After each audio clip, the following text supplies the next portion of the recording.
अगर मेरी फिक्र ना करना चाहते हो तो मत करो, कुछ तो अपना लिए सोचो। सारा दिन दारू पी के घोंसले पे बैठे रहते हो, मैं अकेले सारी जिम्मेदारी कैसे उठाऊंगा। ना तो तुम अपना अंडे का ध्यान रखते हो और न ही दाना लेने जाते हो। मैं करूँ तो क्या करूँ? कम से कम अपना आने वाला बच्चा के लिए तो कुछ ख्याल करो। बुद्धिनी चिड़िया के साथ उसका पति का ऐसे ही चलते रहते थे दिन भर। चल बे, मैं अभी जवान हूँ, मुझे किसी की सहारे की ज़रूरत नहीं है और मुझसे नहीं होगा ये काम वाम। हर वक्त देखो मुझ पर चिल्लाते रहते हैं। फ्रेंड्स, क्या आपने अभी तक मेरे इस चैनल को सब्सक्राइब नहीं किया? जल्दी से कर लो। एक दिन इसी बात पे तुम पछताओगे। ये अपना जो बच्चा होता है ना, ये बुढ़ापे में अपना सहारा बनते हैं। तुम्हारी इस लापरवाही की वजह से पिछली बार मेरे 2 अंडे चील खा गए थे। इस बार मैं ऐसा होने नहीं दूंगी। मुझे अगर दाना लाने जाना है तो मैं खुद के लिए लाऊंगी, तुम्हारे लिए नहीं। तुम्हारी व्यवस्था तुम्हें खुद करना होगा। और पद्मिनी चिड़िया ने खुद दाना लाने भी जाते हैं और अपना अंडे का ख्याल भी रखना शुरू कर दिया है। ऐसे ही कुछ दिन बीत जाने के बाद देखो, कुछ दिनों के अंदर अंडे से बच्चा निकल आएंगे। इस वक्त मुझे अंडे के पास रहना ज़रूरी है। तुम एक काम करो, खुद जाके कुछ दाने की तलाश करके लाओ। ऐसा सुनकर उसका पति दाने की तलाश में चला जाता है और बुद्धिन चिड़िया दिन भर इसी इंतज़ार में बैठे रहते हैं कि उसका पति उसके लिए दाना लाएंगे। लेकिन उसका पति ने दिन भर दाना खाते रहे और मौज मस्ती करके शाम को घर लौट आता है। क्या हुआ, तुम मेरे लिए दाना लाए?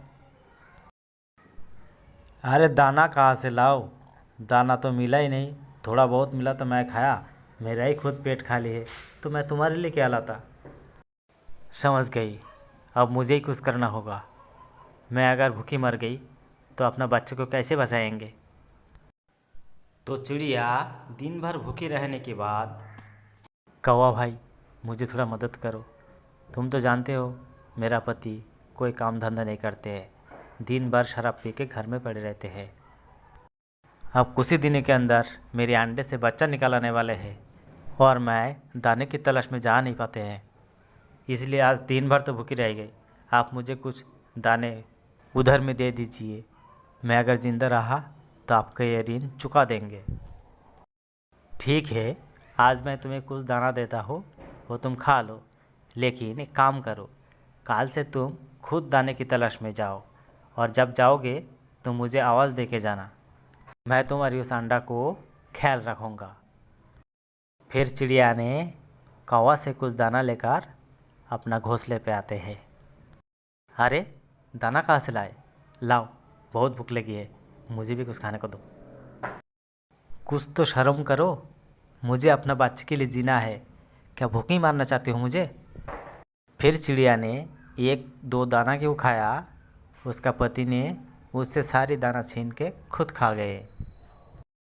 ये घोंसला मेरा है और तुम्हें अगर यहाँ रहना है तो पहले दाना मुझे देना होगा, उसके बाद तुम खुद खाओ, वरना हटाओ अंडा यहाँ से और निकलो तुम। शर्म नहीं आती तुम्हें ये बात कहते हुए? बाप हो तुम इन बच्चों की। पर वो दिन आएगा जिस दिन बुढ़ापे पंखों में ताकत नहीं रहेगा, तब इस दिन की याद दिलाएगा तुम्हें। चल चल, भाषण मत दे, निकल यहाँ से।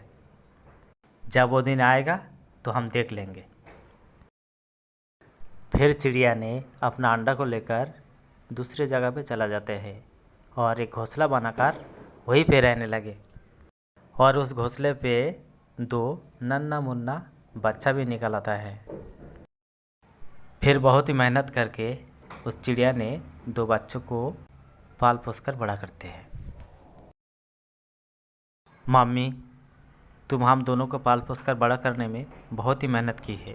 अब तो हम बड़ा हो चुके हैं, चलो हम तुम्हारे साथ चलेंगे और तुम्हारी मदद करेंगे। क्यों नहीं बेटे, जब बच्चे बड़ा हो जाता है तो माँ बाप की सहयोग बनते हैं। लेकिन माँ, हमारे पापा को तो हमने कभी नहीं देखा। वो कहाँ है? मत पूछो बेटे, तुम क्या जानो। जब तुम अंडे से बाहर नहीं निकले थे उससे पहले तुम्हारी बाप ने हमको घर से निकाल दिए थे। फिर भी माँ, हमको देखना है कौन है वो। ठीक है चलो। अरे कौन हो तुम और यहाँ क्यों आए? मेरी माँ का नाम पद्मिनी है। मैं तो वो देखने आया था कि जिसने मेरे माँ को घर से निकाल दिए थे वो कौन है। बेटे, मैं तेरे बाप हूँ, माफ़ कर दे मुझे। आज मैं बहुत बीमार पड़ गई। कहाँ है तेरी माँ? एक बार बुला तो उसको। बुलाती हूँ, लेकिन मैं आपका बेटा नहीं हूँ। मैं अगर आपका बेटा होते तो मेरी माँ को घर से ना निकलते। माँ, इधर आओ। पद्मिनी, मुझे माफ़ कर दो पद्मिनी। मैं तुम पर बहुत ही जुल्म किया और जिसकी सज़ा मुझे मिल गई। अब देखो मैं कितना बीमार पड़ गई। माफ़ कर दूँ तुम्हें? कैसे माफ़ कर दे तुम्हें? तुम्हें याद नहीं है वो दिन जब मुझे तुम अपना घोंसले से निकाल दिए थे? हाँ, मुझे सब याद है। मैंने तुम्हारे साथ कितना बड़ा जुल्म किए है, लेकिन उसकी सज़ा मुझे मिल चुकी है। अब तुम मुझे माफ़ करो। नहीं, मैं तुम्हें कभी माफ़ नहीं करूँगी। माफ़ कर दे माँ। जवानी में जब कोई गुनाह करते हैं तो उसका बुढ़ापे में क्या असर होता है उसका अंदाज़ा किसी को नहीं होता है। जवानी में सबको ऐसा काम करना चाहिए कि बुढ़ापे पे उसको आराम दे। मेरे पापा जैसा गलतियाँ कोई ना करे। ऐसा लोग माफ़ी के हकदार नहीं होते हैं, फिर भी जो इन्हें माफ़ करते हैं वो उसी दर्जा पा लेते हैं।